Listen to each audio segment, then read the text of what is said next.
अस्सलामु अलैकुम रहमतुल्लाहि ताला व बरकातुहू।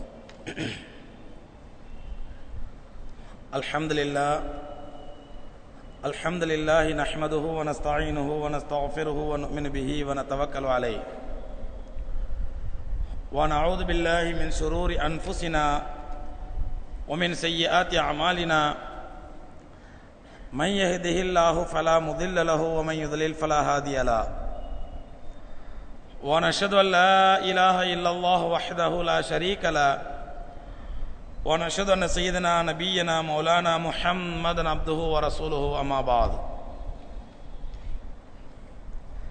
فقد قال الله تعالى في القرآن العظيم والفرقان المجيد فأعوذ بالله من الشيطان الرجيم بسم الله الرحمن الرحيم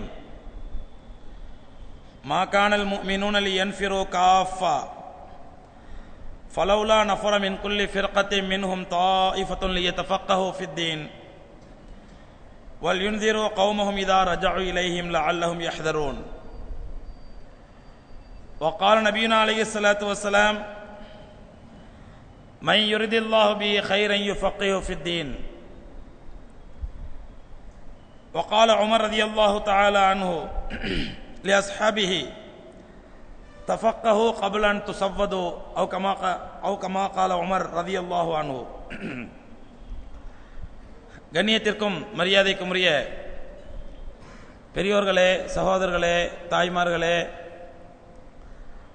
அளவிலா கருணையும் நிகரிலா கிருபையும் கொண்ட எல்லாம் வல்ல அல்லாஹ் ரப்புல் ஆலமீனுடைய பேரருளாலும் பெருங்கிருபையாலும்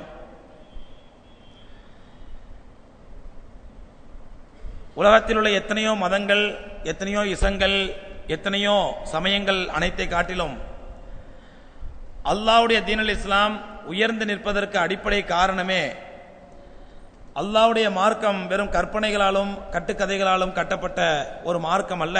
மாறாக இது முழுக்க முழுக்க ஒரு அறிவார்ந்த மார்க்கம், அறிவுக்கு முக்கியத்துவம் கொடுக்கக்கூடிய மார்க்கம், அறிவுக்கும் சிந்தனைக்கும் அடிப்படையை வகுத்து தந்த ஒரு மார்க்கம் என்பதனால்தான் இன்று வரை எத்தனையோ வித்தியாசமான அறிவார்ந்த இயக்கங்கள், அறிவுபூர்வமான இயக்கங்கள் எல்லாம் உருவாகி அல்லாஹ்வுடைய தீனுல் இஸ்லாத்திற்கு எதிராக அல்லது அல்லாஹ்வுடைய தீனுல் இஸ்லாத்திற்கு சவாலாக அவைகள் உருவான போதும் கூட அல்லாஹ்வுடைய மார்க்கத்திற்கு அவைகளால் எந்த விதமான ஒரு சிறிய பாதிப்பை கூட ஏற்படுத்த முடியவில்லை என்பதை நாம் அன்றாட நிகழக்கூடிய நிகழ்வுகளால் பார்த்து வருகின்றோம்.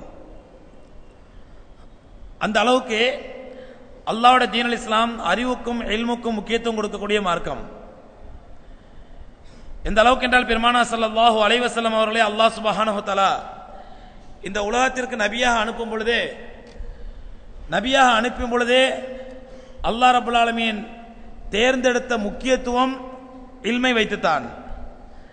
அதுவும் பெருமானா ஸல்லல்லாஹு அலைஹி வஸல்லம் அவர்களுக்கு முன்பாக முதல் நபியான முதல் மனிதரான ஹஜ்ரத் ஆதம் அலைஹிஸ்ஸலாத்து வஸ்ஸலாம் அவர்களை அல்லாஹ் ரப்பல் ஆலமீன் படைத்த பொழுது அந்த ஆதமை அல்லாஹ் சுப்ஹானஹு வ தஆலா ஏன் முக்கியத்துவம் கொடுத்து முதன்மைப்படுத்தி முன்னிலை கொடுத்து ஒரு மனிதராகவும் தன்னுடைய கலீஃபாவும் தேர்ந்தெடுத்தான் என்றால் அதுவும் ஒரு இல்முடைய அடிப்படையில் தான், கல்வியுடைய அடிப்படையில் தான். அதற்கு பிறகு பெருமானா ஸல்லல்லாஹு அலைஹி வஸல்லம் அவர்களும் தங்களுடைய சஹாபாக்களில் யார் அறிவு ஞானம் கொடுக்கப்பட்டவர்களாக, சிறந்த அறிவு ஜீவிகளாக, சிந்தனாவாதிகளாக இருந்தார்களோ அவர்களுக்கே பெருமானா ஸல்லல்லாஹு அலைஹி வஸல்லம் அவர்கள் பல்வேறு இடங்களிலே பல்வேறு விஷயங்களிலே முக்கியத்துவம் கொடுத்ததை ரசூலுல்லாஹி ஸல்லல்லாஹு அலைஹி வஸல்லம் வாழ்க்கை வரலாறு நாம் பார்க்கின்றோம். அது மட்டுமல்ல, எம்பெருமானா ஸல்லல்லாஹு அலைஹி வஸல்லம் அவர்களுக்கு அல்லாஹ் ரப்பல் ஆலமீன் முதனாக இந்த முழு உலகத்திற்கும் வழிகாட்டக்கூடிய கியாமத் நாள் வரை ஹயாத்தாக இருக்கக்கூடிய ஒரு அற்புதமான வேதத்தை இந்த உலகத்திற்கு அல்லாஹ் ரப்பல் ஆலமீன் அருளும் பொழுது அதிலே முதல் வசனத்தை, முதல் ஆயத்தை பெருமானா ஸல்லல்லாஹு அலைஹி வஸல்லம் அவர்களுக்கு அல்லாஹ் இறக்கும் பொழுது அங்கே முதல் வசனமான இக்ரா என்ற வார்த்தையே அல்லாஹ் ரப்பல் ஆலமீன் கல்வியோடும் ஞானத்தோடும் சம்பந்தப்பட்ட வார்த்தையாகத்தான் அல்லாஹ் இறக்கி வைத்தான்.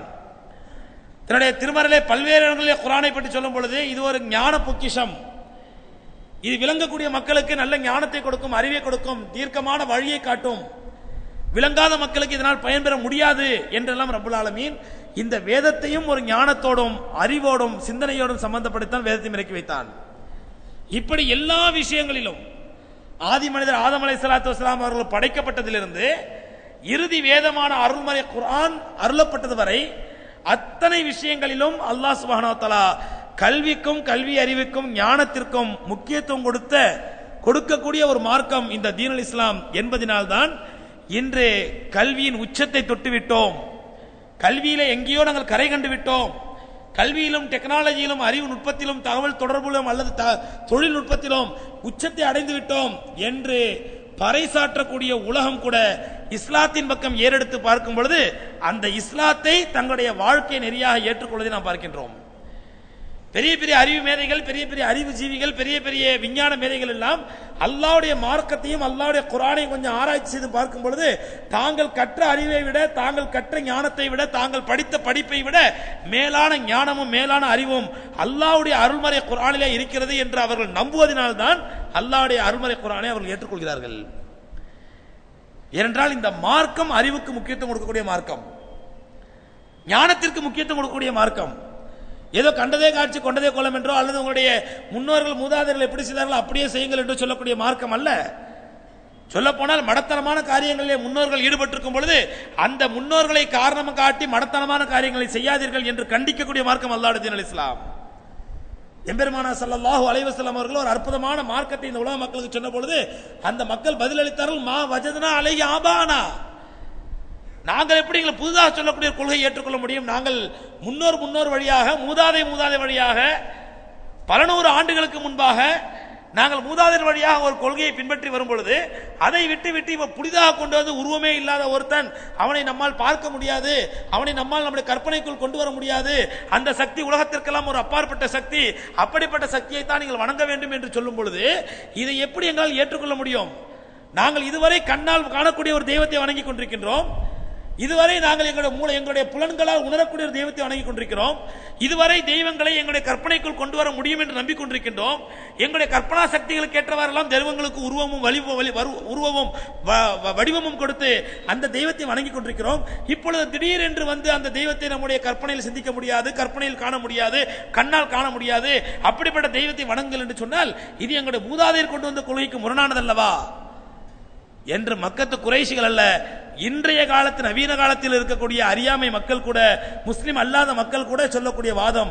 இந்த வாதத்திற்கு அல்லாஹ் ரப்பல் ஆலமீன் ஒரு அற்புதமான மறுப்பையும் ஆதாரத்தையும் எடுத்து வைத்தான். என்ன தெரியுமா? அவ்வளவுக்கான ஆபாஹும் லா யாகிலுன ஷைஅன் வலாஹும் யஹ்ததூன், உங்களுடைய முன்னோர்கள் அறிவு கட்ட மடையர்களாக இருந்தாலும் அவர்களை பின்பற்றுவீர்கள். முன்னோர்களை பின்பற்றுங்கள். எந்த விஷயத்திலே? அறிவார்ந்த விஷயங்களிலே, ஆக்கப்பூர்வமான விஷயங்களிலே, முன்னோர்களுக்கு முக்கியத்துவம் கொடுக்கக்கூடிய விஷயங்களை பின்பற்றுங்கள். அவ்வளவுக்கான ஆபாகும் லா யாக்கிலுன ஷைஅன் வலாஹும் யஹ்ததூன், நேர்வழி பெறாத மடையர்களான முட்டாள்களாக இருக்கக்கூடிய முன்னோர்களையுமா பின்பற்றுவீர்கள்? ஆக அந்த விஷயத்திலும் கூட உங்களுடைய அறிவுக்கு முன்னால் முன்னோர்களை பின்பற்றாதீர்கள் என்று அல்லாஹ் ரப்பல் ஆலமீன் தடை செய்தான். அப்படி முன்னோர்களை பின்பற்றுவதா இருந்தால் நம்முடைய அறிவுக்கு முக்கியத்துவம் கொடுக்காமல், நம்முடைய சிந்தனைக்கு முக்கியத்துவம் கொடுக்காமல் நம்முடைய முன்னோர்களைத்தான் பின்பற்ற வேண்டும் என்று அல்லாஹ் சொல்லி இருந்தால் இன்றைக்கு எந்த அறிவியல் கண்டுபிடிப்பையும் அறிவியல் விஞ்ஞானத்தையும் மனிதன் ஜீரணிக்க முடியாது, ஏற்றுக்கொள்ள முடியாது.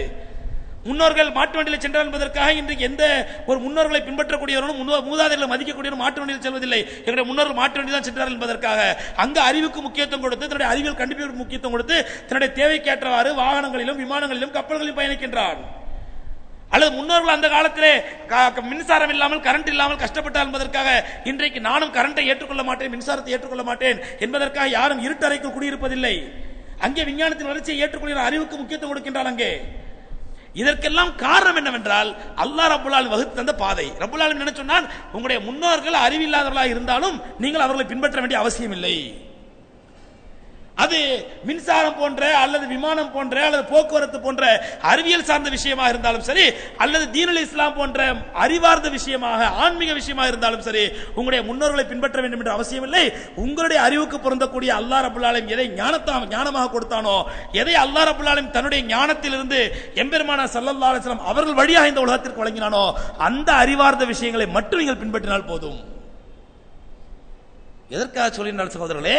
அல்லாஹ்வுடைய தீனுல் இஸ்லாம் அறிவுக்கு முன்னிலைப்படுத்தக்கூடிய மார்க்கம். அல்லாஹ்வுடைய தீனுல் இஸ்லாம் அறிவுக்கு முக்கியத்துவம் கொடுக்கக்கூடிய மார்க்கம். எல்லா விஷயங்களும் அறிவை முதன்மைப்படுத்தக்கூடிய மார்க்கம். அதனால்தான் இந்த அறிவை கற்பதிலும் கல்வியை கற்பதிலும் அல்லாஹ் ரப்பல் ஆலமீன் முக்கியத்துவம் கொடுத்தான். ரசூலுல்லாஹி ஸல்லல்லாஹு அலைஹி வஸல்லம் அவர்கள் மக்காவிலிருந்து மதீனாவுக்கு வந்தவுடன் பத்ர் போர் நடைபெற்றது, முதல் யுத்தம். அந்த பத்ர் போரிலே முஸ்லிம் அல்லாதவர்களுடைய கைதிகள் 70 கைதிகள் கைது செய்யப்பட்டார்கள். மக்கத்து குறைஷிகளில் பெருமானார் ஸல்லல்லாஹு அலைஹி வஸல்லம் அவர்களுக்கும் சஹாபாக்களுக்கும் வன்மையான தொந்தரவு கொடுத்த 70 கைதிகள் கைது செய்யப்படுகிறார்கள். அந்த 70 கைதிகளை, போர் கைதிகளை என்ன செய்யலாம் என்று ஆலோசனை செய்துவிட்டு கடைசியாக பெருமானார் ஸல்லல்லாஹு அலைஹி முடிவு செய்கிறார்கள், இந்த 70 கைதிகளின் பிணை கைதிகளாக விட்டுவிடலாம். அதுவரை இவர்கள் பிணையை கொண்டு கொடுக்கும் வரை, இவர்களை பிணையை நாம் ஏற்றுக்கொள்ளும் வரை இவர்களுக்கு எழுத்தறிவையும் ஞானத்தையும் நம்முடைய பிள்ளைகளுக்கு கற்றுக் கொடுக்கலாம். இரண்டால் கைது செய்யப்பட்ட 70 கைதிகளுமே நல்ல எழுத்தறிவாளர்கள், அந்த காலத்து அறிவு ஜீவிகள், அறிவாளர்கள். ஆகவே அந்த அறிவாளிகளை நாம் பயன்படுத்திக் கொள்ள வேண்டும். இவர்களை கொன்றுவிடக் கூடாது என்பதற்காக அவர்கள் நமக்கு எதிரான போர்க்கைதிகளாக இருந்தாலும், இஸ்லாத்திற்கு எதிரான போர்க்கைதிகளாக இருந்தாலும், முஸ்லிம்களை இஸ்லாத்தை கருவறுக்க வேண்டும் என்பதற்காக கங்கணம் கட்டிக் கொண்டிருக்கக்கூடிய போர்க்கைதிகளாக இருந்தாலும் கூட அந்த அறிவை மதிக்க வேண்டும், அறிவாளிகளை மதிக்க வேண்டும் என்பதற்காக எம்பெருமானார் ஸல்லல்லாஹு அலைஹி வஸல்லம் முடிவெடுத்தார்கள். அவர்களிடத்தில் இந்த அறிவை நம்முடைய பிள்ளைகளுக்கு நாம் பயன்படுத்திக் கொள்ளலாம், கற்றுக்கொள்ளலாம். கற்றுக்கொண்டு இவர்களை பிணை கைதிகளாக உயிரோடு விட்டுவிடலாம் என்று பெருமானார் ஸல்லல்லாஹு அலைஹி வஸல்லம் முடிவு செய்தார்கள். அந்த அளவுக்கு அல்லாஹ்வுடைய மார்க்கத்தை பொறுத்தவரையிலே அறிவுக்கும் இல்முக்கும் ஃபிக்ஹ் என்று சொல்லக்கூடிய மார்க்க ஞானத்திற்கும் அல்லாஹ் ரப்பல் ஆலமீன் முக்கியத்துவம் கொடுத்தான். எம்பெருமானார் ஸல்லல்லாஹு அலைஹி வஸல்லம் காலத்தில் மதீனாவுக்கு வந்த பிறகு நிறைய எதிரிகள், ஒவ்வொரு வருடமும் போர் வருடமாகவே கழிந்து கொண்டிருக்கிறது. இந்த கூட்டத்தை சமாளித்து போர் செய்து விரட்டிய பிறகு அடுத்த கூட்டம் வருகிறது தாக்குவதற்கு. இவர்களை சமாளித்து விரட்டிவிட்டு கொஞ்சம் ஓய்வெடுப்பதற்குள் இன்னொரு கூட்டம் வருகிறது. இப்படியே தொடர்ந்து போர்கள் போர்கள் போர்கள் போராவே நடந்து கொண்டிருக்கிற பெருமானார் ஸல்லல்லாஹு அலைஹி வஸல்லம் வாழ்க்கையிலே மதீனாவுக்கு வந்த பிறகு அதே நேரத்தில் எதிரிகளை எதிர்த்து போராட வேண்டும், ஜிஹாத் செய்ய வேண்டும். அந்த ஜிஹாதிலே கொல்லப்பட்டால் ஷஹாதத் என்ற அந்தஸ்து கிடைக்கும். அந்த ஷஹாதத் என்பது அல்லாஹ்வுடைய உயர்ந்த அந்தஸ்து என்ற போதனை எல்லாம் சஹாபாக்களுக்கு சொல்லப்பட்டவுடன் எந்த ஒரு சஹாபியுமே தன்னுடைய உயிரை அவர்கள் துச்சமாக மதிக்கவில்லை, அவர்கள் உயிரை ஒரு பொருட்டாக மதிக்கவில்லை. எந்த ஒரு சஹாபியுமே தங்களுடைய உயிரை ஒரு பொருட்டாக மதிக்கவில்லை, உயிரை பற்றி கவலைப்படவும் இல்லை. அல்லாஹ்வுடைய தீன் இஸ்லாத்துக்காக எந்த நிலையில் அவருடைய உயிரை மாய்ப்போம் என்று ஷஹாதத்துக்கு தயாரானார்கள். எந்த ஒரு போராக இருந்தாலும், சிறிய போராக இருந்தாலும் பெரிய போராக இருந்தாலும் முந்திரி கொட்டை என்று சொல்லுவோமே, அதுபோன்று முந்திக்கொண்டு ஓடினார்கள். ஒரு கட்டத்தில் என்ன ஆகிவிட்டது என்றால், ஏதாவது ஒரு ஜிஹாதுக்கு பெருமானார் ஸல்லல்லாஹு அலைஹி வஸல்லம் அவர்கள் போக முடியவில்லை. சஹாபாக்களை தேர்ந்தெடுத்து அனுப்புகிறார்கள். சஹாபாக்களை பொறுக்கி எடுத்து இந்த சஹாபாக்களும் சேர்ந்து இந்த போருக்கு செல்லுங்கள், இந்த ஜிஹாதுக்கு செல்லுங்கள் என்று அனுப்பும்போது இதற்கு அரபிலே சராயா என்று சொல்லப்படும். அந்த சராயாக்களுக்கு பெருமானார் ஸல்லல்லாஹு அலைஹி வஸல்லம் அனுப்பும் பொழுது ஒட்டுமொத்த சஹாபாக்களும் முண்டிக் கொண்டு நிற்கிறார்கள். யார சொல்லலாம், நாங்கள் எல்லோருமே செல்கிறோம். நீங்கள் எல்லோருமே சென்று விட்டால் பிறகு மதீனத்தின் நிர்வாகத்தை, மதீனாவுடைய மற்ற வேலைகளை யார் பார்ப்பது? எல்லோருமே ஜிஹாதுக்கு சென்று விட்டால் இங்கே யார் வேலையை பார்ப்பது? அதனால தான் நான் செல்லாமல் இருக்கிறேன் பெருமானார் ஸல்லல்லாஹு அலைஹி வஸல்லம் விலக்கி பார்க்கிறார்கள். ஆனால் சஹாபாக்களுக்கு அதிருப்தி ஏற்படுகின்றது.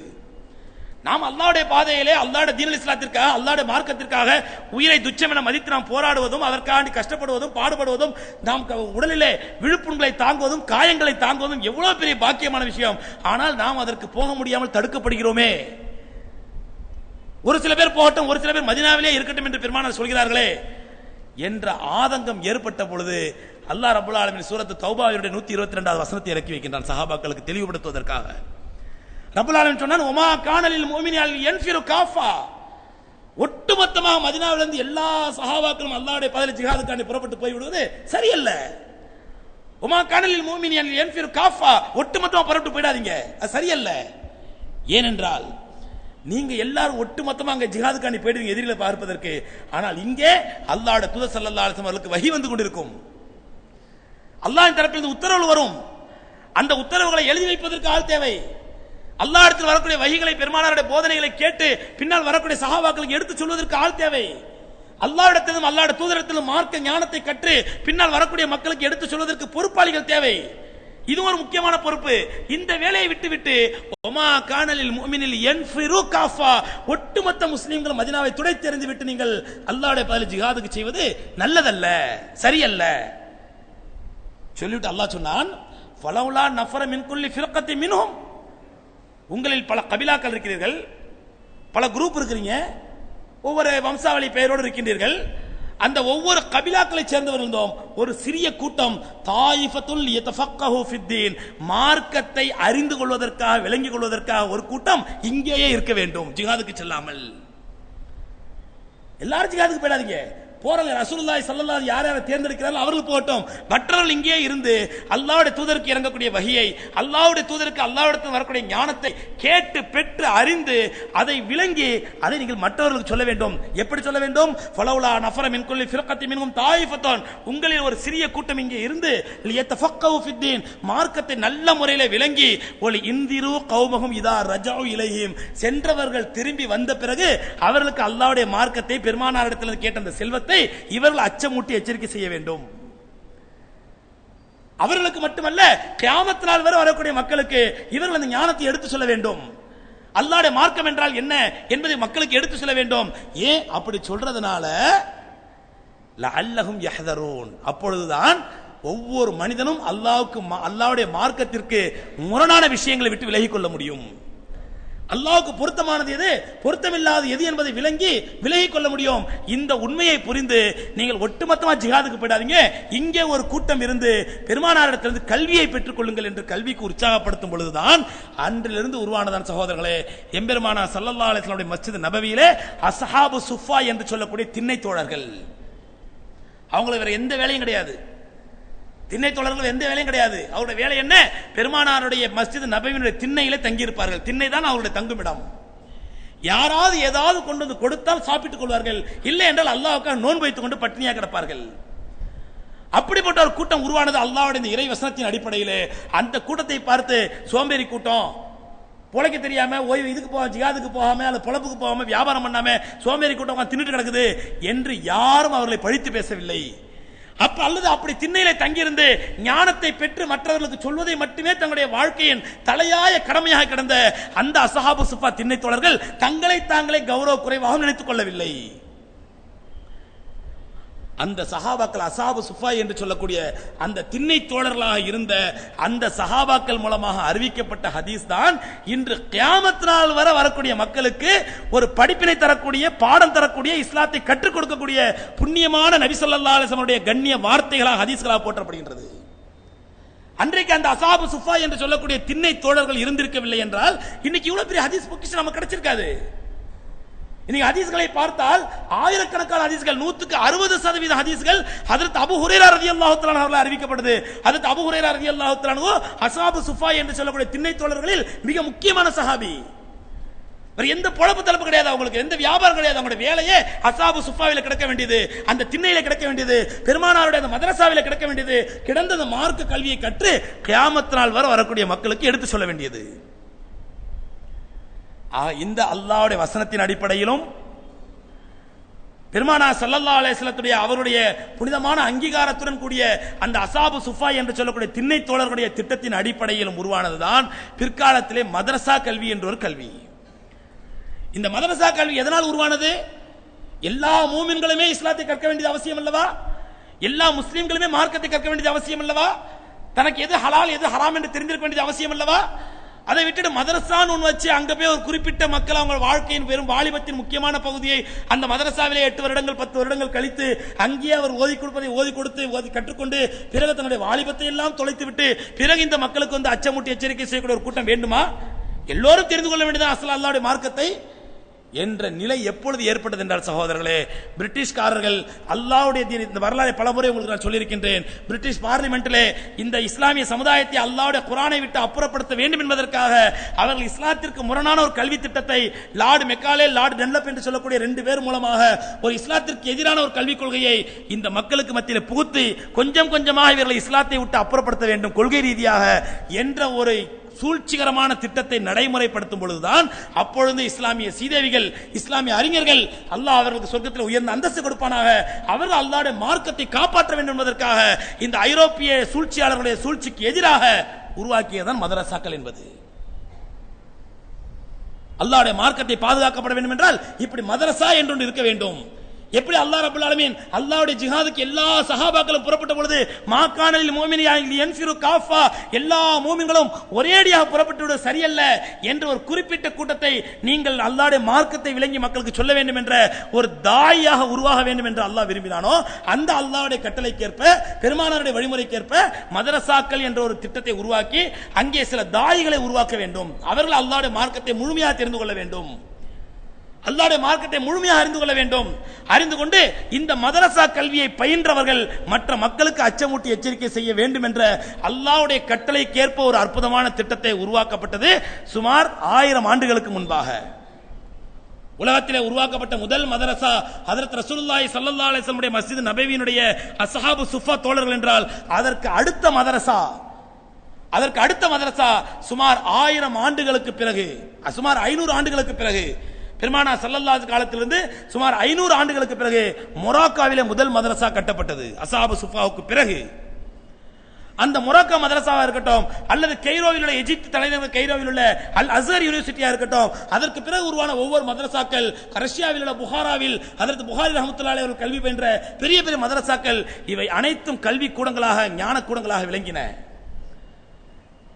அருமை சகோதரர்களே, இந்த மதரசாக்களால் தான் இன்று அல்லாஹ்வுடைய தீனுல் இஸ்லாம் நிலைநாட்டப்பட்டிருக்கிறது உலகத்திலே. இன்றைய முஸ்லிம்கள் அல்லாஹ்வுடைய மார்க்கத்தோடு ஒத்து போகக்கூடியவர்களாக, குறைஞ்சபட்சமாக அல்லாஹ்வுடைய மார்க்க அடிப்படை ஞானம் உள்ளவர்களாக இருக்கிறார்கள் என்றால் அதற்கு காரணம், முழு காரணம் மதரசாக்கள். அதனால் தான் நவீன காலத்து இஸ்லாமிய எதிரிகள் எப்படி ஆரம்பத்தில் இந்த சமுதாயத்தை குர்ஆனை விட்டு அப்புறப்படுத்தி விட்டால் நாம் இந்த சமுதாயத்தை ஈஸியாக வடிகெடுத்து விடலாம் என்பதற்காக ஒரு நவீன சிலபஸை உருவாக்கி திட்டம் தீட்டி அந்த சிலபஸை முஸ்லிம் மக்களுக்கு மத்தியில் புகுத்தி அல்லாஹ் ரசூலுக்கு மாற்றமான கல்வியை கற்றுக் கொடுக்க துணிந்தார்களோ, அதற்கு பிறகு அதற்கு ஒரு பெரிய தடையாக இந்த மதரசாக்கள் உருவானதோ, ஆஹா நம்முடைய திட்டம் செயல்படுத்த முடியவில்லையே என்ற எரிச்சலினால், பொச்சரிப்பினால் யூத நசாராக்கள் அடுத்த திட்டத்தை வகுத்தார்கள். என்ன திட்டம்? மதரசாக்கள் மூலமாகத்தான் இஸ்லாமிய கல்வி போதிக்கப்படுகிறது.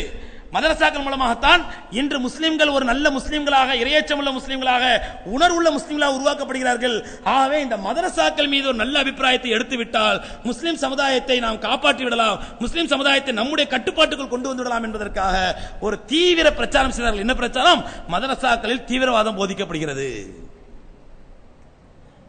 அது இங்குள்ள சன் பரிவார்களும் அப்பொழுது இருந்த அத்வானியும் வாஜ்பாயும் எல்லோரும் சேர்ந்து கொண்டு மதரசாக்களை கண்காணிக்க வேண்டும், மதரசாக்களில் தீவிரவாதம் போதிக்கப்படுகிறது, மதரசாக்களிலே பயங்கரவாதம் போதிக்கப்படுகிறது, பெரிய பெரிய பயங்கரவாதிகளும் பெரிய பெரிய தீவிரவாதிகளும் மதரசாவில் உருவான மாணவர்களாகத்தான் இருக்கிறார்கள் என்றெல்லாம் ஒரு அவதூறு குற்றச்சாட்டு சொல்லி, அவதூறு குற்றச்சாட்டு சொல்வதை விட அது உண்மையான குற்றச்சாட்டு.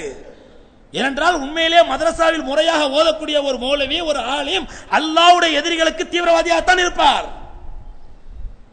அதனால்தான் இந்த உலகமே தாலிபான்களை பார்த்து பயப்படுகிறது என்றால் அவர்கள் உண்மையான முஜாஹிதுகள், உண்மையாகவே மதரசாவில் முறையாக ஓதியவர்கள். இன்றைக்கு இன்டர்நெட்ல போய் விக்கிபீடியாலையோ மத்த கூகுள்ல போய் பார்த்து தாலிபான்கள் என்று அடித்தால் அந்த தாலிபான்களை பற்றி விளக்கம் போடும் என்று சொன்னார்கள். இவர்கள் தேவபந்து மதரசாவிலே ஓதியவர்கள். பிறகு எப்படி இருப்பார்கள்? அல்லாஹ்வுடைய மார்க்கத்திற்கு எதிரானவர்கள், அல்லாஹ்வுடைய மார்க்கத்தை அழிக்க நினைக்கும் பொழுது அந்த அழிக்க நினைக்கும் எதிரிகளுக்கு உண்மையான தீவிரவாதிகளாக, பயங்கரவாதிகளாக தான் இருப்பார்கள், முறையாக மதரசாவில் பயின்றவர்கள். ஆகவே அது அவதூறு குற்றச்சாட்டு அல்ல. அந்த குற்றச்சாட்டை தான் இஸ்லாமிய எதிரிகள் அல்லாஹ்வுடைய மார்க்கத்திற்கு எதிராக பிரபலப்படுத்தி மதரசா என்றாலே தீவிரவாதிகளுடைய கூடாரம் என்று பிரச்சாரம் செய்த காலத்தில் அல்ஹம்துலில்லாஹ் அந்த தீவிரவாத பிரச்சாரம் பெரிய அளவில் உலக மக்களுக்கு மத்தியில் எடுபடவில்லை. பிறகு முஸ்லிம்களிலே ஒரு சிலரையே மூளை சலவை செய்யப்பட்டார்கள் யூத கிறிஸ்தவ சூழ்ச்சியாளர்களால், யூத நசாராக்களுடைய சூழ்ச்சியாளர்களால். முஸ்லிம்களில் பெரிய பெரிய அறிஞர்கள் என்று தங்களை சொல்லிக் கொள்ளக்கூடியவர்கள், பெரிய பெரிய தாயி என்று தங்களை சொல்லிக் கொள்ளக்கூடியவர்கள் மூளை செலவை செய்யப்பட்டார்கள். எப்படி? மதரசாக்கள் என்றாலே அங்கே ஒரு பிற்போக்குத்தனமான கல்விதான் போதிக்கப்படும். மதரசாவில் படிப்பவர்களுக்கு அறிவு கிடையாது, உலக அறிவு கிடையாது. மதரசாவில் படித்து வெளியவர்களுடைய ஆளுங்களுக்கு உலகத்தை பற்றி ஒன்றும் தெரியாது. அதனால் மதரசாவில் படிப்பதனால் எந்த பலனும் இல்லை என்று சில பிற்போக்குவாதிகளை அற்பமான உலக நப்பாசைகளுக்காக, உலக ஆசாபாசங்களுக்காக தங்களுடைய ஈமானையை அடகு வைக்கக்கூடிய சில முனாஃபிக்குகளை தேர்ந்தெடுத்து இப்படி பிரச்சாரம் செய்ய வைத்தார்கள். ஆனால் இந்த பிரச்சாரத்திலே இஸ்லாமிய எதிரிகள் ஒரு எதிர்பார்த்த வெற்றியை பெற்றுவிட்டார்கள். குறிப்பாக மற்ற மாநிலங்களை விட, இந்தியாவின் மற்ற பகுதிகளை விட நம்முடைய தமிழகத்திலே இந்த பிரச்சாரம் மிகப்பெரிய வெற்றி பெற்றது. எப்படி? அந்த வெற்றியின் விளைவை பார்த்தால், யூத நசாராக்களுடைய சூழ்ச்சிகளை பிரச்சாரத்தின் வெற்றியின் விளைவை பார்த்தால் இன்று மதரசாக்களுடைய நிலைமை என்னவென்றால் சகோதரர்களே, நாளுக்கு நாள் மதரசாக்கள் தேய்ந்து இன்று ஒன்றுமில்லாமல் பல மதரசாக்களை இழுத்து மூடக்கூடிய அவலநிலை தமிழகத்தில் நடைபெற்றுக் கொண்டிருக்கின்றது. பல மதரசாக்கள் ஆலிம்களை உருவாக்கிய பெரிய பெரிய மதரசாக்கள் இழுத்து மூடப்படுகின்றன. காரணம் என்ன? அங்கே ஓதுவதற்கு மாணவர்கள் வருவதில்லை. ஏன் வருவதில்லை? பெற்றோர்கள் அனுப்புவதில்லை. பெற்றோர்கள் ஏன் அனுப்புவதில்லை? அந்த மதரசா கல்வியின் மீதும் இவர் ஓதி முடித்த பிறகு ஆலிமாவதனால் ஏற்படக்கூடிய பலன்கள் மீதும் பெற்றோருக்கு நம்பிக்கை இல்லாமல் போய்விட்டது. ஏன் போய்விட்டது? முஸ்லீம்களிலே சிலரிலேயே, முஸ்லீம்களில் புல்லுருவிகளே சில பேர் தாடி வைத்துக் கொண்டு தொப்பி போட்டுக் கொண்டு மதரசாவுக்கு எதிராகவும் மதரசா கல்விக்கு எதிராகவும் மதரசாவில் உருவாகக்கூடிய உலமாக்களுக்கு எதிராகவும் அவர்கள் அங்கே செய்யக்கூடிய மதரசா கல்வியினால் ஏற்படக்கூடிய நல்ல விளைவுகளுக்கு எதிராகவும் செய்த பிரச்சாரத்தின் விளைவு இன்று முஸ்லிம் மக்களுக்கு மதரசாவின் மீதும் மதரசா மக்களின் மீதும் ஒரு நம்பிக்கையற்ற தன்மை உருவாகிவிட்டது. எங்கே? குறிப்பா தமிழகத்தில் மட்டும். நான் கடந்த வாரம் தாருல் தேவபந்த் மதரசாவுக்கு போயிருந்தேன். போயிருக்கும் பொழுது அந்த தாருல் தேவபந்த் மதரசாவினுடைய வைஸ் சான்சலர் அப்துல் ஹாலிக் மதராசி அவருடைய அறையிலே நாங்கள் உணவு உண்டு விட்டு பேசிக் கொண்டிருக்கும் பொழுது இதை பற்றி ஒரு பேச்சு வந்தது. மீடியாக்களுக்கு எதிராக மீடியாக்கள் முஸ்லீம்கள் இருக்கிற சூழ்ச்சிகள், இதை பற்றி பல விஷயங்களை பேசும்பொழுது இந்த ஒரு செய்தி வந்தது, தமிழகத்திலே மதரசாக்கள் இழுத்து மூடப்படுகின்றன என்று. மௌலானா அவர்களே கேட்டார்கள் வருத்தப்பட்டு, இந்த மாதிரி உருவாகிவிட்டதாமே தமிழகத்தில், என்ன காரணம் என்று. எந்த அளவுக்கு என்றால் சகோதரர்களே, தமிழ்நாட்டிலே மிக பிரபலமான மதரசா, பல ஆலிம்களை பட்டம் கொடுத்து அனுப்பிய மதரசா, இன்றைக்கு அந்த மதரசாவுடைய மாணவர்கள் எத்தனை பேர் என்று பார்த்தால் 2 பேர், 2 மாணவர்கள். சில மதரசாக்கள் இழுத்து மூடப்பட்டு விட்டன. சில மதரசாக்கள் அவர்களுக்கு முன்னோல் உள்ளவர்கள், முன்னால் நல்ல சீதேவிகள், நல்ல மக்கள் மதரசாவின் பேரில் நிறைய சொத்துக்களை வக்ஃப் செய்துட்டு போயிருக்கிறார்கள். அதற்கு நிறைய காசு இருக்கிறது, பணம் இருக்கிறது. அதை வேறு வீணான வழியில் செலவிடக் கூடாது, எப்படியாவது மதரசா நடத்த வேண்டுமே என்பதற்காக புரோக்கர்களை வைத்து ஆள் பிடித்துக் கொண்டு மதரசாவில் சேர்த்து படிக்க வைக்கிறார்கள் சில மதரசாக்களிலே. இப்படிப்பட்ட அவநிலை பற்றி மௌலானா அவர்களுக்கு மத்தியில் பேச்சு வரும் பொழுது மௌலானா அழகாக சொன்னார்கள், இந்த முசீபத்து உங்களுடைய தமிழ்நாட்டில் மட்டும்தான். தாருல் தேவபந்த் மதரசாவுடைய வைஸ் சான்சலர், உலகத்தில் உள்ள பல மதரசாக்களை தங்களுடைய கண்காணிப்பில் வைத்திருக்கக்கூடியவர்கள், உலகத்தில் பல மீடியாக்கள் அவர்களை உற்று நோக்கி கொண்டிருக்கின்றன. அவர்கள் சொல்கிறார்கள், தமிழ்நாட்டில் மட்டும்தான் இந்த முசீபத். தாருல் தேவபந்தில் என்ன நடந்தது என்றால், சென்ற வருடம் 1200 சீட்டுகளுக்கு அட்மிஷன் போடுவதற்காக 1200 புதிய மாணவர்களை சேர்க்க வேண்டும். ஆனால் வந்த அப்ளிகேஷன்கள் 7000 அப்ளிகேஷன்கள். 7000 அப்ளிகேஷன்களிலே வெறும் 1200 பேர் தான் எங்களால் சேர்க்க முடிந்தது. மற்றவர்களை மற்ற மதரசாக்களுக்கு அனுப்புங்கள் என்று அனுப்பிவிட்டோம். மற்ற மதரசாக்களிலும் மாணவர்கள் தங்குவதற்கு இடமில்லை, அவர்களுடைய பொருளாதார வசதி இல்லை. எல்லா மதரசாக்களும் இங்கே இதே நிலைமைதான், இடமில்லை என்று அனுப்புகிறார்கள். ஆனால் உங்கள் தமிழ்நாட்டில் மட்டும்தான் யாருடைய பத்துவாவோ இந்த முசீபத்து பிடித்து ஆட்டுகிறது என்று வேதனைப்பட்டு சொன்னார்கள். இதற்கு காரணம் என்னவென்றால் சகோதரர்களே, மதரசாவை பற்றிய தவறான அவதூறு பிரச்சாரங்கள். இன்றைக்கு சத்தியமா சொல்வதா இருந்தால், இந்தியாவில் சுதந்திர போராட்டம் உருவானது மதரசா கல்வியால். ஆங்கிலேயர்கள் அடித்து விரட்டுவதற்கு முஸ்லிம்கள் தயாரானது, தியாகம் பண்ணது மதரசா கல்வியால். ஏன் இன்றைக்கு மதரசா கல்வி எல்லாம் வேஸ்ட், மதரசா எல்லாம் கூடாது, எல்லாம் அவங்க மூட நம்பிக்கையில் இருக்கிறாங்க, பிதாத்துகளை போதிக்கிறாங்க, தவறான மார்க்கத்தை போதிக்கிறாங்க, அவை மதரசாக்கள் வேண்டாம், நாங்கள் ஒரு நவீன மதரசாவை இன்டர்நேஷனல் லெவல்ல, இன்டர்நேஷனல் ஆக்ஸ்போர்ட் யூனிவர்சிட்டி படி அல்லது கேம்பிரிட்ஜ் யூனிவர்சிட்டி படி நாங்கள் ஒரு பாடத்திட்டத்தை உருவாக்குகிறோம் என்று உருவாக்கக்கூடியவர்களுக்கு கூட அந்த பாடத்திட்டத்தை நடத்துவது யார் என்றால், எந்த மதரசாவை ஒரு வெறுத்தார்களோ அந்த மதரசாவில் ஓதிய ஆலிம்கள் தானே. எந்த மதரசா என்று மக்களுக்கு மத்தியில் வெறுக்கப்படுகிறதோ அந்த மதரசாவில் பயின்ற ஆலிம்கள் தானே இவர்களுக்கு அரபியையும் அரபி இலக்கணத்தை சொல்லித்தர வேண்டியிருக்கிறது. அதை விட பெரிய முசீபத் என்னவென்றால் சகோதரர்களே, மதரசா நடத்தக்கூடிய நிர்வாகிகளுடைய நிலை. பெரும்பாலான ஊர்களிலே மதரசாக்கள் எதற்காக நடத்தப்படுகிறது என்றால், அந்த நிர்வாகிகள் மார்க்கம் தெரியாது, அல்லாஹ்வை பற்றி ரசூலை பற்றி தெரியாது, மதரசாவுடைய மகத்துவம் தெரியாது. எங்க ஊருக்கு பரக்கத்துக்கு ஒரு மதரசா இருக்கணும், பரக்கத்துக்காண்டி ஒரு மதரசா இருக்கணும். அங்க இந்த பிள்ளைங்களுக்கு நாங்க என்ன ஹராமான வழியில் வியாபாரம் பண்ணுவோம், வெளிநாட்டில் சம்பாதிப்போம், என்ன பலால சம்பாதிப்போம், அந்த சம்பாத்தியத்தை எல்லாம் ஹலாலாக்குவதற்காக எப்படி கோடி கோடியா கொள்ளையடிப்பவன் திருப்பதி வெங்கடாச்சலபதி உண்டியல்ல கொஞ்சம் போட்டு விட்டால் இந்த கொள்ளையடித்த பணம் எல்லாம் ஹலாலாகிவிடும் என்று நம்புகின்றானோ, அது போன்ற நம்பிக்கை நமக்கு எப்படி என்றால், இந்த மதரசாக்கள் கொஞ்சம் தொகையை கொடுத்து இந்த மதரசா பசங்களுக்கு ஒருவேளை சோறு போட்டுட்டோம்டா, ஒருவேளை பிரியாணி போட்டுட்டோம்டா, நம்முடைய எல்லா பாவம் தீர்ந்துவிடும். ஆகவே ஒரு பரக்கத்துக்காக மதரசா வேண்டும் என்று ஆரம்பித்ததன் விளைவு இன்று மதரசாக்கள் காணாமல் போய் கொண்டிருக்கின்றன. சமீபத்தில் ஒரு தஞ்சாவூர் மாவட்டத்தில் ஊரில் மதரசா நடந்து கொண்டிருந்தது. அந்த மதரசா நிர்வாகிகள் எல்லாம் மாறி நல்ல உலமாக்கள் கையில் அந்த நிர்வாகம் கிடைத்தது. கிடைக்கும் பொழுது ஆரம்பித்து மதரசா மாணவர்கள் ரமலான் லீவ் முடிந்து வந்து விட்டார்கள். மதரசா சிறப்பாக நடந்து கொண்டிருக்கிறது. திடீரென்று அந்த ஊர் தலைவர் வருகிறார், ஹஜரத் எங்க ஊர்ல கத்தம் பாத்தியா, மதரசா பிள்ளைங்களை பூரா அனுப்பி வைங்க. அவர் நல்ல சிறந்த ஆலிம். அவர் சொல்றாங்க, இதுக்காண்டி மதரசா நடத்தலங்க, கத்தம் பாத்தியா மௌலுதுக்கு அனுப்புறதுலாம் மதரசா கிடையாது, மதரசா பிள்ளைங்க வரவும் மாட்டாங்க, அவங்களுக்கு படிக்கிற வேலை இருக்குது, பாடம் படிக்கிற, குர்ஆன் மனனம் செய்ய வேண்டியது, ஹதீஸ்கள் படிக்க வேண்டியது, இந்த வேலையை விட்டுட்டு நாங்கள் கத்தம் பத்தியாக அனுப்புறதுக்கு மனசு வச்சிருக்கோம், அனுப்ப முடியாதுன்னு சொல்லிவிட்டார்.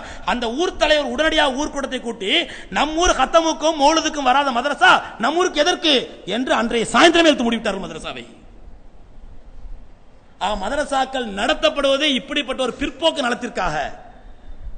அதனை நோக்கம் அழிந்து போய்விட்டது. மதரசாக்கள் எதற்காக? அவர்கள் எந்த கல்வியை கற்பதற்காக வந்திருக்கிறார்கள்? எப்படிப்பட்ட உன்னதமான பொறுப்போடு வந்திருக்கிறார்கள்? அல்லது அந்த பொறுப்பை நான் உணர்த்த வேண்டிய அவசியம் இருக்கிறது? இதை பற்றி எல்லாம் இல்லாமல் எங்க ஊருக்கு ஒரு பரக்கத்துக்கு மதரசா வேணும், அந்த மதரசா பிள்ளைங்க ஊர்ல உள்ள மொத்த சாமியார் மாதிரி இருக்கணும், அவங்களுக்கு யார் வீட்டில் மௌத்துனாலும் சரி இவங்க வந்து ஃபாத்தியா ஓதணும், யார் வீட்டில் மௌத்துனாலும் சரி இவங்க வந்து மொழுது ஓதணும், யார் பயணம் போனாலும் சரி பயணத்தில் வந்தாலும் சரி இந்த மதரசா பிள்ளைங்களுக்கு சோறு கிடைச்சிடும். இப்படி ஓசிச்சோற்றை தின்று தின்று வளரக்கூடிய பிள்ளைகள் பிறகு மதரசாவிலிருந்து வெளியே வரும் பொழுது தரத்தோடு வருவார்கள் என்று எப்படி எதிர்பார்க்க முடியும்? அவர்களை பெரும்பாலான நேரம் மௌலுதுலையும் ஃபாத்தியாலையும் கத்தமலையும் தான் ஓடிக்கிட்டு இருந்துச்சு. அந்த பிள்ளைகளிடத்தில் எப்படி தரத்தை எதிர்பார்க்க முடியும்? பிறகு வெளியே வந்த பிறகு ஆலிம் இடத்துல தரம் இல்லை, ஆலிம் இடத்துல உலக ஞானம் இல்லை, ஒரு கம்ப்யூட்டர் ஆபரேட் பண்ண தெரியல, ஒரு செய்தி எடுக்க தெரியல, 4 வார்த்தை இங்கிலீஷ்ல பேச தெரியல, எப்படி பேசுவார்கள் அவர்கள்? அவர்களை மார்சால் ஓத வைத்து பரக்கத்துக்காக ஓத வைத்தோம். நாம் மௌலுது கத்தமத்துக்குள்ள மார்சா பிள்ளைகளை பயன்படுத்தினோம். பிறகு அவர்களே கொலை சொல்ல எந்த விதத்தில் நியாயம்? ஆகவே அருமை சகோதரர்களே, இது இஸ்லாமிய எதிரிகளுடைய மிகப்பெரிய சூழ்ச்சி. இந்த மக்களை உலமாக்களை விட்டு அகற்றிவிட்டால், மதரசா கல்வியை விட்டு மதரசாக்களை விட்டு அப்புறப்படுத்தி விட்டால் இவர்களை ஈஸியாக வழிகெடுத்து விடலாம் என்ற திட்டத்தின் அடிப்படையில் தமிழகத்திலிருந்து அவர்கள் வெற்றி பெற ஆரம்பித்திருக்கிறார்கள். இந்த நிலை வெற்றியை அவர்களுக்கு நாம் நீடிக்க விடக்கூடாது. என்ன செய்ய வேண்டும்? நல்ல தரமான மதரசாக்கள் உருவாக வேண்டும். அந்த மதரசாக்களுக்கு நம்முடைய பிள்ளைகளை அனுப்பி அவர்களை நல்ல தாயிகளாக உருவாக்க வேண்டும். அல்லாஹ்வுடைய தீனுல் இஸ்லாத்தை உலக மக்களுக்கு பறைசாற்றக்கூடிய நல்ல தாயிகளாக, பொறுப்பாளிகளாக உருவாக்க வேண்டும். மதரசாவின் மீது, மதரசா கல்வியின் மீது இருக்கக்கூடிய ஒரு கேவலமான பார்வை நம்மை விட்டு அகல வேண்டும். மதரசா கல்வி எதற்காக என்ற உண்மையை உணர வேண்டும். அப்படி உணர்ந்து ஒரு நல்லதொரு மறுமலர்ச்சி ஏற்படாத வரை இன்னொரு முக்கியமான காரணம் என்னவென்றால் சகோதரர்களே, இந்த மதரசாக்கள் வீழ்ச்சி அடைவதற்கு தரம் மிக்க உலமாக்கள் நாளுக்கு நாள் அல்லாஹ்விடத்தில் போய் சேர்ந்து கொண்டிருக்கிறார்கள். அதற்கு பிறகு அவர்களுடைய இழப்பை ஈடு செய்யக்கூடிய அளவுக்கு தரமான உலமாக்கள் இல்லை. குறிப்பாக சமயத்தில் சென்ற வாரம் மௌலானா கலீல் அஹ்மத் கீரனூரி ரஹ்மத்துல்லாஹி அலைஹி, அல்லாஹ் சொர்க்கத்தில் உயர்ந்த அந்தஸ்தை கொடுப்பானாக, அவர்களுடைய மரணத்திற்கு பிறகு அவர்களை ஈடு செய்யக்கூடிய அளவுக்கு ஒரு தரமான ஆளும் உருவாகவில்லை. இது போன்ற பெரிய பெரிய மதரசாக்கள் பெரிய பெரிய உலமாக்கள் மரணிக்கின்றார்கள், அல்லாஹ்விடத்தில் போய் சேர்கின்றார்கள். ஆனால் அவருடைய இழப்பை ஈடு செய்யக்கூடிய அளவுக்கு தரமிக்க மௌலவிகள் இல்லாததும் இந்த மதரசாக்களிலே மாணவர்கள் குறைவதற்கும் மதரசாக்கள் மூடுவதற்கும் முக்கியமான காரணம் என்பதை நாம் கவனிக்க வேண்டும். அன்புக்குரிய சகோதரர்களே, இந்த நிலைகள் எல்லாம் மாறி என்றைக்கு மதரசாக்கள் மறுபடியும் புதுப்புலிவோடு மக்களுடைய பேராதரவோடு மக்களுடைய கண்ணியமான பார்வையோடு மதரசாக்கள் உருவாகுமோ, மதரசா கல்வி மறு உயிர்த்தெழுமோ, மதரசா கல்வியிலிருந்து பெற்று வரக்கூடிய ஆலிம்கள் அல்லாஹ்வுடைய மார்க்கத்தை மட்டுமே நோக்கமாக கொண்டு, அல்லாஹ் தரக்கூடிய சொர்க்கத்தை மட்டுமே நோக்கமாக கொண்டு பாடுபட வேண்டும். அற்பமான காசுகளுக்காக, அற்பமான பணங்களுக்காக, இந்த உலகத்தில் தரக்கூடிய 2000-3000 சம்பளத்துக்காக அல்லாஹ்வுடைய மார்க்கத்தை அடகு வைக்கக்கூடிய நிலைக்கு அவர்கள் ஆளாகிவிடக்கூடாது. இத்தகைய நிலை எப்பொழுது வருமோ இன்ஷா அல்லாஹ் இஸ்லாமிய எதிரிகளுடைய முயற்சியிலே தோல்வி அடைந்தவர்களாக ஆவார்கள். இப்படிப்பட்ட விழிப்புணர்வு பொதுமக்களுக்கும் உலமாக்களுக்கும் மதரசா நிர்வாகிகளுக்கும் வராத வரை இஸ்லாமிய எதிரிகள் தங்களுடைய முயற்சியிலே, தங்களுடைய சூழ்ச்சியிலே வெற்றி பெற்றுக் கொண்டே இருப்பார்கள். அந்த வெற்றியை யாராலும் தடுக்க முடியாது என்பதை நாம் கவனத்தில் கொள்ள வேண்டும். அல்லாஹ் ரப்பல் ஆலமீன் நிலைவிட்டு மாற்றுவானாக. நாம் எல்லோருக்கும் இஸ்லாத்தை முழுமையாக புரிந்து அதன்படி நடக்கக்கூடிய சத்திய மார்க்கத்தை பின்பற்றக்கூடிய பாக்கியத்தை தந்தருள்வானாக. வாஹிரு தாவானா அல்ஹம்துலில்லாஹி ரப்பில் ஆலமீன். அஸ்ஸலாமு அலைக்கும் வரஹ்மத்துல்லாஹி தஆலா வபரகாத்துஹு.